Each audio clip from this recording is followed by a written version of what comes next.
Pada umumnya kita harus memilihkan tempat pendidikan terbaik bagi anak-anak kita. Ada yang menyekolahkan anak sekolah umum dan tidak sedikit juga yang memilih pesantren. Dan oleh karena itu sebagai orang tua kita harus selektif memilih pesantren, memilih tempat pendidikan anak-anak kita. Jangan hanya terpesona, terpedaya dengan bangunan yang megah, terpesona dengan bangunan yang mewah, fasilitas yang wah, yang kemudian akhirnya kita memilih pondok pesantren hanya gara-gara fasilitas semata, tanpa mengetahui bagaimana pemikiran, bagaimana aliran dan siapa-siapa tokoh yang ada di belakang sebagai pimpinan daripada pondok pesantren itu. Dan yang sedang viral pada hari ini jemaah yang dirahmati Allah, ada pondok pesantren yang mengajarkan kepada santrinya nyanyian-nyanyian Yahudi. Bangga betul santri-santri itu menyanyikan lagu Yahudi dengan alasan ini hanya sekedar bahasa Ibrani. Kita harus toleransi, menjaga dan menjunjung tinggi toleransi demi kebinekaan dan sebagainya. Yang akhirnya berkali-kali sudah masyarakat melakukan demonstrasi besar-besaran di depan pondok pesantren itu dan menjadi isu nasional karena tokoh yang ada di depannya suka sekali menyampaikan sesuatu yang aneh. Dan yang perlu kita ketahui jemaah yang dirahmati Allah, agar kita dapat memilah dan memilih mana yang harus kita ikuti dan mana yang harus kita hindari. Oleh karena itu jemaah yang dirahmati Allah Subhanahu wa taala, Majelis Ulama Indonesia sebagai rumah besar umat Islam yang diduduki oleh para ulama-ulama kita yang kita yakini mempunyai etikat baik untuk menjaga akidah dan pemahaman umat dari kesesatan. Pada tahun 2007 pada akhir musyawarah kerja nasional di Jakarta telah merumuskan 10 tanda aliran sesat. Yang dari 10 tanda aliran sesat ini jamaah yang dirahmati Allah, kiranya kita dapat melihat kalau seandainya ada pengajian baru di lingkungan kita yang kita curigai dan kita tidak kenal siapa yang mengaji di sana, siapa ustadznya, kemudian ada pemahaman-pemahaman aneh yang kita dengar dari pengajian itu, dari organisasi itu, dari masjid itu, dari apapun itu. Kalau ada salah satu dari 10 yang telah dirumuskan oleh MUI ini, bisa jadi, bukan pasti, bisa jadi itu adalah indikasi tanda aliran sesat. Segera laporkan ke majelis ulama terdekat supaya dilakukan penelitian apakah itu memang benar kesesatannya atau tidak. Oleh karena itu yang pertama yang menjadi tanda bahwa aliran itu adalah aliran sesat adalah mengingkari salah satu daripada rukun iman yang 6. Rukun iman kepada Allah, iman kepada malaikat, iman kepada para nabi dan rasul, iman kepada kitab-kitab, iman kepada hari kiamat, dan iman kepada takdir baik dan takdir buruk. Kalau ada yang diingkari dari 6 ini atau ditambah ada tambahan lain daripada 6 yang ini, karena ini adalah pokok daripada ajaran Islam, maka itu merupakan salah satu tanda bahwa itu sudah menyimpang. Yang kedua, meyakini atau mengikuti akidah yang tidak sesuai dengan Al-Quran dan Sunnah. Meyakini bahwa adanya sesuatu yang di luar daripada apa yang sudah kita yakini selama ini, tidak sesuai dengan Al-Quran dan Sunnah. Yang ketiga, meyakini turunnya wahyu setelah Al-Quranul Karim, bahwa kita meyakini Nabi Muhammad adalah Nabi terakhir dan wahyu yang terakhir diturunkan oleh Allah melalui malaikat Jibril adalah kepada Nabi kita Muhammad sallallahu alaihi wasallam. Jadi kalau ada seseorang mau hebat pun gelarnya, mau hebat pun jubah dan jenggotnya, kalau dia mengaku bahwa dia telah menerima wahyu, maka hampir bisa dipastikan bahwa itu adalah aliran yang sesat. Yang keempat, mengingkari autentisitas atau kebenaran Al-Quran. Ada ayat Al-Quran yang kemudian diragukan, atau ada ayat Al-Quran yang kemudian dikatakan bahwa ayat ini sudah tidak relevan, ayat ini sudah tidak cocok lagi digunakan, maka ayat ini tidak bisa dijadikan sebagai hukum, ayat ini tidak bisa diterapkan dalam kehidupan. Meragukan isi daripada Al-Quran itu pun termasuk tanda daripada ajaran itu menyimpang. Yang kelima, melakukan penafsiran Al-Quran tidak berdasarkan kaidah-kaidah tafsir. Jemaah yang dirahmati Allah, para ulama mengatakan, man fassara Al-Quran bi ra'yihi falyatabawwa maq'adahu minan nar. Atau kata Nabi sallallahu alaihi wasallam, siapa yang coba-coba menafsirkan Al-Quran menurut nafsunya sendiri, maka hendaklah dia siapkan tempatnya di dalam api neraka. Inilah yang menjadi salah satu poin yang dilakukan oleh pimpinan pondok pesantren yang sedang viral pada hari ini.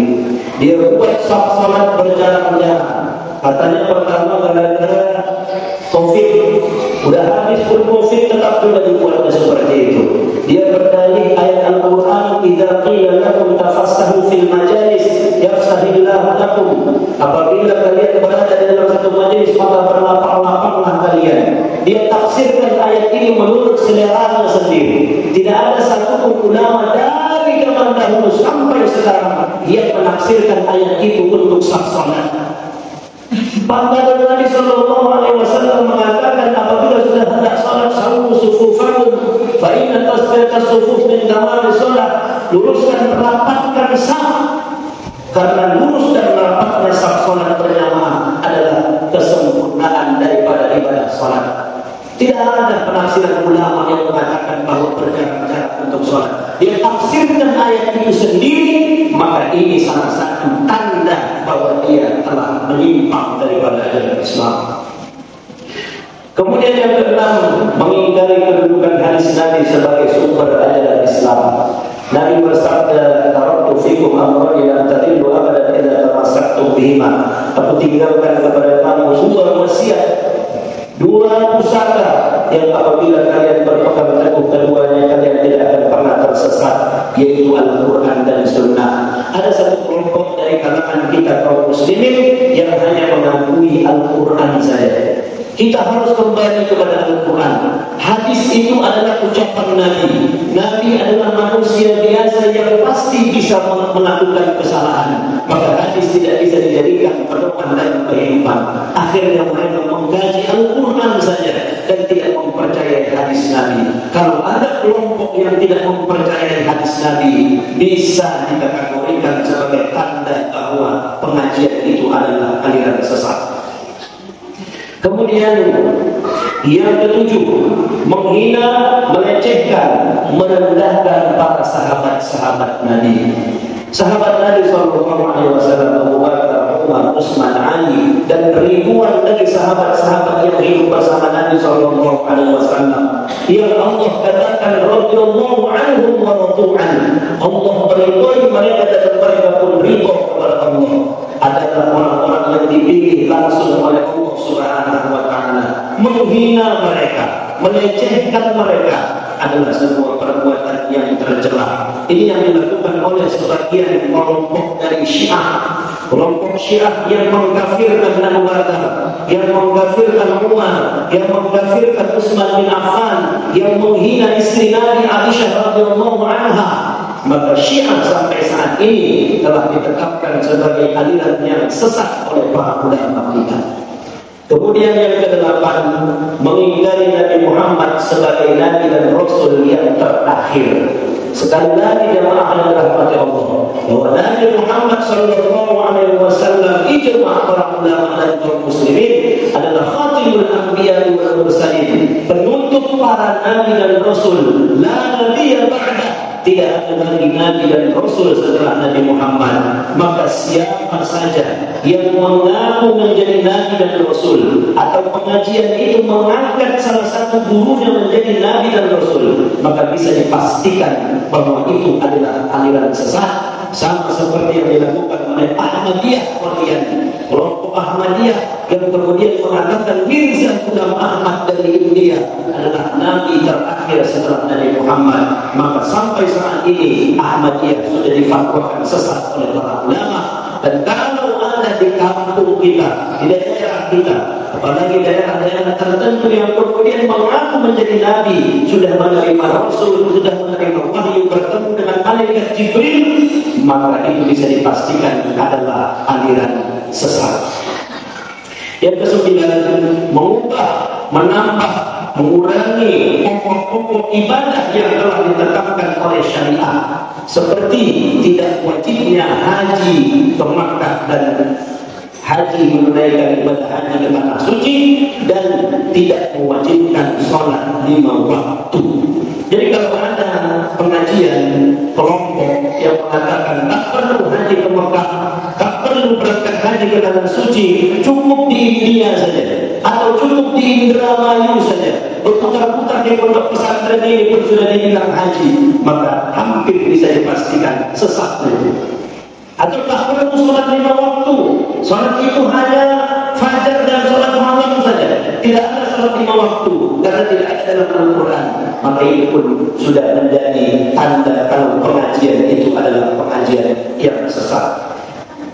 Yang ke-10 yang terakhir yang Allah adalah mengkafirkan sesama muslim tanpa dalil yang syar'i, seperti mengkafirkan saudaranya muslim hanya karena tidak satu kelompok pengajian dengan dirinya. Hati-hati jemaah rahmatullah. Ketika ada teman kita yang kemudian masuk pengajian, salah satu pengajian agak aneh kita tengok tingkah lakunya, kemudian sampai dia mengatakan, bahkan sanggup mengkafirkan ayah emaknya sendiri, mengkafirkan tetangganya sendiri, hanya gara-gara tidak ikut pengajian dan sama pengajian dengan dia. Man kafar muslim faqad kafar. Siapa yang mengkafirkan saudaranya muslim, maka sungguh dia sendiri yang telah kafir. Kalau dia mengkafirkan tanpa alasan yang jelas, tanpa alasan-alasan yang syar'i, hanya gara-gara beda pengajian dan pemahaman, maka ini sudah tanda daripada kelompok yang sesat dan menyesatkan. Oleh karena itu, jamaah yang rahmat Allah Subhanahu wa taala, wa'tasimu bihablillahi jami'an wa la tafarraqu. Berpegang teguhlah kita di jalan Allah Subhanahu wa taala dan jangan bercerai-berai. Adapun kelompok-kelompok yang sudah terindikasi 10 apa yang dirumuskan oleh majelis ulama ini, mari kita pahami, kita ingat, kemudian hati-hati. Kalau ini ada beredar di tengah-tengah kita, segera kita laporkan supaya tidak terjadi hal-hal yang tidak kita inginkan, terlebih-lebih kepada anak-anak cucu kita, agar tidak menerima pemahaman yang tidak benar tentang agama mereka. Barakallahu li wa lakum fil Qur'anil azim wa nafa'ani wa iyyakum bima fihi min al-ayati wa dzikril hakim. Aqulu qawli hadha wa astaghfirullah li wa lakum wa li sa'iril muslimin wal muslimat fastaghfiruhu innahu huwal ghafurur rahim.